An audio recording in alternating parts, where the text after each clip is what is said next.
For the first 50 years or so between Egypt and Switzerland, the Gapminder displays that both countries do not increase in life expectancy but do increase in income per year.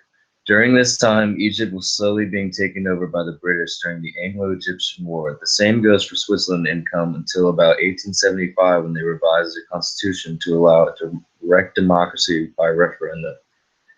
This could raise the life expectancy from things when deciding things such as healthcare. Egypt continues to stay constant with life expectancy until the 1910s, when it begins to drop right around the time when their independence was restored. Switzerland continues to increase in both income and life expectancy even during the war.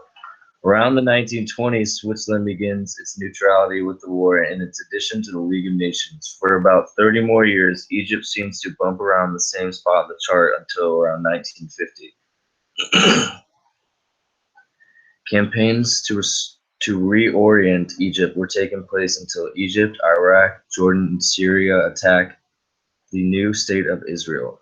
The Egyptian army's poor performance increased its unpopularity of King Farouk by 1948. At this point for Switzerland, they have refused admission to the United Nations and have become a founder in the Free Trade Association by 1959. Then the rise of Nasser happens in Egypt, which successfully leads the republic to an increase in both income and life expectancy and signing socialist policies.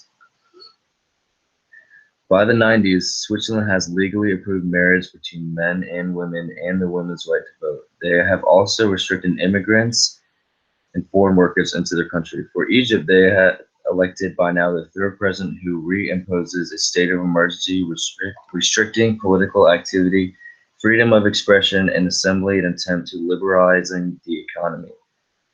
The early 2000s show that Egypt begins to level off to the rate they started out with a couple bombings and conflict with Muslim brotherhoods. Switzerland continues a steady increase in the 2000s when an agreement was signed with the EU on taxing accounts held in Swiss banks by EU taxpayers. However, the end of the 2000s led to Switzerland's recession and competition with the US's economy.